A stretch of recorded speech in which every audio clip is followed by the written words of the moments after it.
Total 15. Of 15 minutes, last count, Corla, and I will be sharing. I'll take 6 minutes myself. Thank you.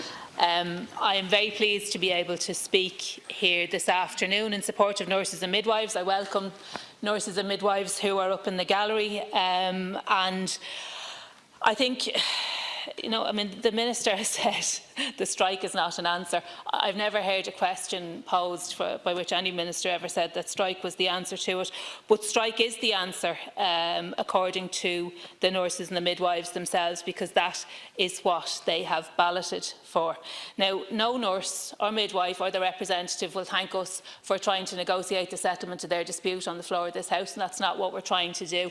I want to also move my amendment, our amendment, but what we are trying to give is the space to ensure that the negotiation can take place and that the dispute can be resolved. I mean, we're all at one on that. Nobody wants to see nurses and midwives on the picket line, but you really need to understand that that is where they are going to go unless there is a change in approach, because the approach that you're taking has got us this far, and it's got us to 2 weeks to go to the placing of pickets and the taking of industrial action.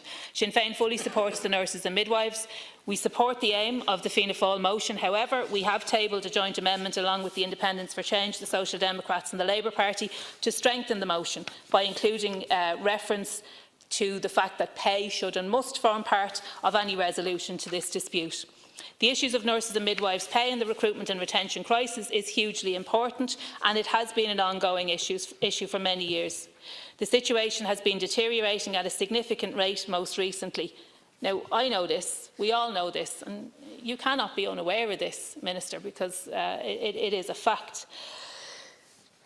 But you did not listen. The nurses told you, they told you again, you did not listen. They are emigrating, they are voting with their feet. 80% of those who leave the profession of nursing and midwifery are resigning. They are not retiring. They are leaving the health service. They are showing you, telling you with their feet, and now they have a ballot for industrial action, and still it doesn't seem that you have the message. You can't pretend that the issue has taken you by surprise. Since I walked in through the doors of this place, I have been raising this issue week in, week out. The recruitment and retention crisis is crippling the health service. You have had nearly 8 years to address the recruitment and retention crisis, but you have completely failed and the situation has deteriorated. Last April, we in Sinn Féin introduced a private member's motion entitled Nurses and Midwives Pay and Recruitment, which was unanimously passed by the House. Its recommendations were not implemented. In fact, they were ignored, and the situation has escalated to the industrial relations crisis that we have now. A strike is the last thing that nurses, midwives or any healthcare professional wants to have to do, but they have been left with no option. Members of the INMO and the PNA do not take the decision to strike lightly. It is their last resort, and the Minister made reference to the industrial relations mechanism, and I don't need to tell the people up there because they know. Strike is what happens when you have exhausted all of the industrial relations machinery, when you have been through the local discussions, when you have been through the WRC, when you have had those discussions, and when you have come to the end of that, then that's when you ballot. So it reference back to the industrial relations machinery. It's face-to-face negotiations that they need, because that is the only thing that's going to resolve this.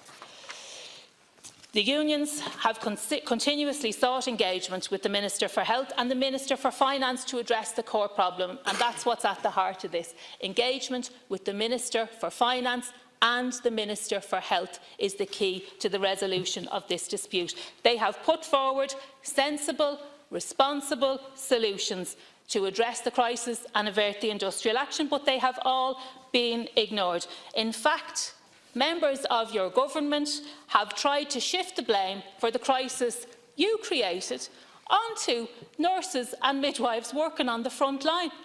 And for the avoidance of any doubt, I'm referring to what An Taoiseach said about nurses and midwives taking their holidays, which, by the way, they have a legal and a lawful entitlement to do, and I hope they do take their holidays, because if anyone deserves it, they do. The crisis is not caused by people taking their holidays. The crisis is caused by the fact that there just is not enough staff. Holidays can be taken, should be taken, and there should be cover. But that comment by An Taoiseach, it revealed an awful lot about the attitude of this government. The Fianna Fáil motion makes no mention of pay. We are mystified as to why that is. Pay is central to this dispute.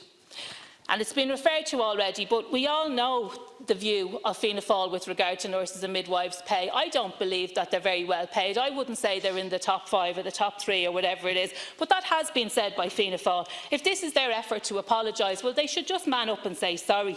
Sorry to the nurses. Sorry that we tried to malign you. Sorry that we tried to call you overpaid. If that's what they're trying to do, well, they should just dispense with all the fancy words and just say sorry.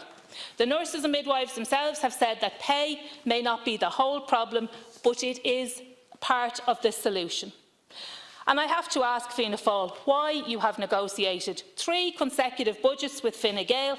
Why, during all of that time, did the serious issue of recruitment and retention and the issues raised by the nurses who are here, why did they not form part of those negotiations? Now you've renewed the confidence and supply arrangement and no commitments have been given for anything. Minister, nurses and midwives deserve our support. We should support them in their demand because what they are fighting for is the staff to be able to deliver a decent health service and the staff that we will need to deliver sláinte care.